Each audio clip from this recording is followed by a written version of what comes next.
So just as Huddy said, this is an example of one of our rooms right before we took it down and took it apart. We had a lot of millwork. We had a lot of sinks, things that couldn't move. I mean, everything was small. The stretcher essentially fit in the room, but unfortunately, you couldn't really kind of flex this to do anything else besides one single patient to be cared for right in this room, and that's very typical across the country from what you see. These next set of slides, I wanted to talk about mock-up, and this is exactly what Ben was kind of describing. So what happens a lot of times, because obviously the bottom line really matters, is a lot of these construction projects will be built, and the first time that you realize that you can't actually do anything or do what you want to do in that clinical space is when the space is finished and you're moving into it and you look at it and you say, wow, this is awful. We're going to have to tear this down and restart, and that costs a tremendous amount of money.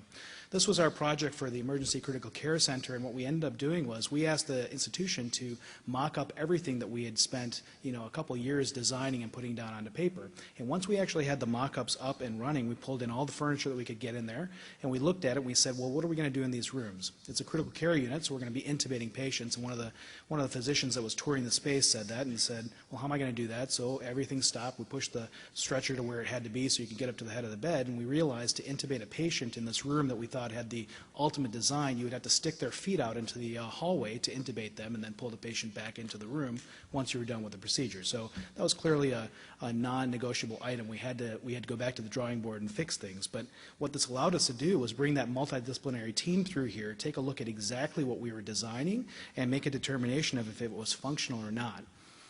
We also put up a lot of these idea boards, and we made sure that everyone that came through, regardless of how small or how good or bad the idea was, that they wrote it down.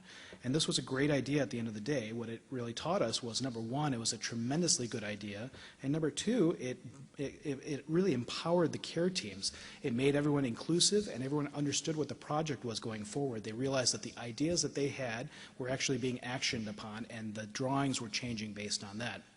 One thing that Huddy was telling us, which makes complete sense, is we use this kind of towards the end of our architectural process, but mock-ups should be something that you're used very early on in the process as well. As soon as you have an idea that it's something new that's maybe not out there for us in the critical care center, it had never been built before in the United States, so we had no idea if the rooms that we were designing were appropriately sized. So it was a huge thing for us. Just make sure that you're pushing for that. For our project in and of itself, it showed us that we had a lot of significant design changes exactly when you want to have them. They were before the final build. We had no significant change orders after the project was complete. We came in under budget and actually ahead of schedule. So despite at the front end people being really concerned about this being a very expensive process and something that we shouldn't invest in, it ultimately ended up being something that the institution has bought into, and now every single design that we have going forward will have a mock-up as part of it. So if I can add something here, use that word change order. If your design or your engineering department doesn't want to do mock-ups, just say, we're trying to avoid change orders. If you haven't been involved in an architectural project, a change order is where you make a change during construction. You have to pay the contractor to tear it down. You have to repay the architect and the engineers to redesign it. Then you got to pay the contractor to rebuild it. It can be hundreds of thousands of dollars, or it would be very minimal cost to do the mock-ups. So say you want to avoid change orders to be able to get the mock-ups. Perfect. Thank you. So this is one of the examples of our critical care space that we designed. These are maximally flexible rooms, and as Huddy was alluding to in one of his slides, it's amazing the number of projects that are out there that just do not have strong guiding principles. For us in the emergency department, one of our guiding principles should always be flexibility, because we don't know what it's going to be like caring for patients in 5 or 10 or 15 or 20 years. If you think about the average time span of the life of an ED room, it's going to span about 20-25 years before you actually have the opportunity to retrofit it or redo it or change it. We just don't have that much money in the healthcare budget to be redesigning ERs every so often. So for us, this room does everything that we want it to. We can do everything from a small, non-complex laceration repair all the way up until treating patients with hemodialysis or having patients on ECMO. We can use the same room for that. And you can tell there's just no millwork. Everything is flexible. Everything's on wheels. Everything can be shifted and traded out and changed up. In addition, we wanted to make sure that we had some strong sense of the different zones of a room, and we felt pretty strongly that this is a healing space. It's at the end of the day when it was an ED ICU room where we expected patients to be there for a longer period of time. So we wanted to have a family zone, a patient zone, and a caregiver zone, something where the patient and their family could kind of feel was their area to heal and help their patients heal.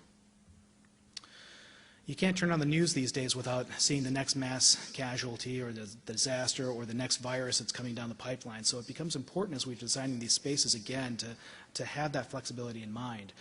And that involves having some good spaces that you're going to be able to actually triage these patients. So isolation right off of triage is very important. You don't want to be taking somebody that has a suspected Ebola infection and walking them through your waiting room as you're on your way to the treatment space.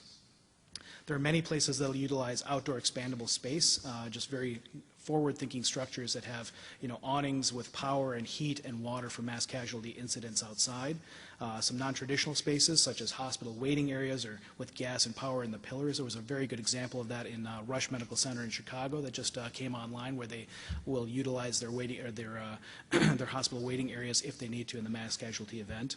And then having built-in surge capacity is obviously very important. That's something that we utilize within our resuscitation bays by having mirrored or separate gas booms so that we can expand that space into multiple beds, multiple patients at the same time. These next set of pictures are from Seattle Children's Hospital, which had a very innovative structure. This is right outside in their ambulance bays. You can see on the ceiling they have ambient heat built in, so if they have a mass casualty incident in the middle of winter, they can actually turn those on, make it a little bit more comfortable. The larger kind of rectangular structures are kind of weather-resistant curtains that are brought down automatically or electronically to be able to protect their patients a little bit from the heat or from the cold. They've got speakers on the walls. They've got water hookups outside to be able to kind of decon patients. This is right inside that door. They've got multiple decon showers. So this was a very, very intriguing and a very good design in terms of mass casualty incidents. In addition, we have to make sure that we're thinking of specific population considerations. So as Ben mentioned, you want to know which direction your population is going. Are they getting more elderly? Are you expecting a higher volume of patients in certain age groups or certain disease conditions, and building to that as well? So geriatric ERs have gotten a lot of press over the past 10, 15 years, and that's a very good way to do things if you know that your patient population is going to be older. Having sudden changes in color between flooring to walls, making sure that patients have less falls because their eyesight may not be as good. Behavioral health is another huge issue, as you can imagine. There's funding that's being cut actively every day from behavioral health, and we see a lot more of those patients in our general ED population. So having spaces that are designed so that you can actually bring down like a garage wall, like the top pictures over in Emory there, where you can protect patients from things that are potentially harmful if they get their hands on them.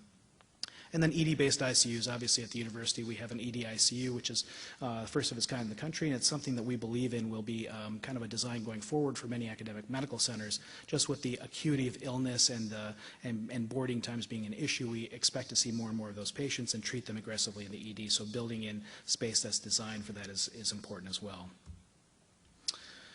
We have to always think about the future as well. So right now, this is a slide that was from our Michigan Center for Integrative Research in Critical Care, and it's an interesting concept. They're studying what the future of medicine is going to hold in terms of will patients be in the hospitals versus at home. Right now, we're building these massive hospitals with thousands of beds, but as wearable technology and medical technology start to improve, as well as the conduits of information back and forth between those devices in our hospitals, we start wondering, will patients be treated at home more often than they are in the hospital? Will illness that you would ordinarily be hospitalized for now be treated in your house? So again, as we start building these hospitals that are expected to stay around for 25, 30, 50 years, these are things that we really need to start thinking. Larger may not necessarily be better, so we have to think of how the future is going to what the future is going to hold for us. This is a book, if you guys have not seen it, if you're thinking about going into a ED design process, this is a collaboration, it's Huddy's book that he collaborated with ASEP on. It's a phenomenal book that has a lot of case studies and a lot of very, very good information for those that are interested in building or expanding ED design. So it's a great read. You would definitely want to check it out. And if you know ASEP, I don't make any money off the book, so we're not pushing this for me, but it's a great way. Half of the book is about the process and what you need to think about. The other half is about design concepts. So I would recommend getting it. Like I said, I make no financial gain off it, but it is a great, really a workbook for walking you through a project. And with that, we've kept you here 2 minutes over, so we apologize about that. Thank you for gritting it to the bare end. If there are questions, we'd love to entertain those right now.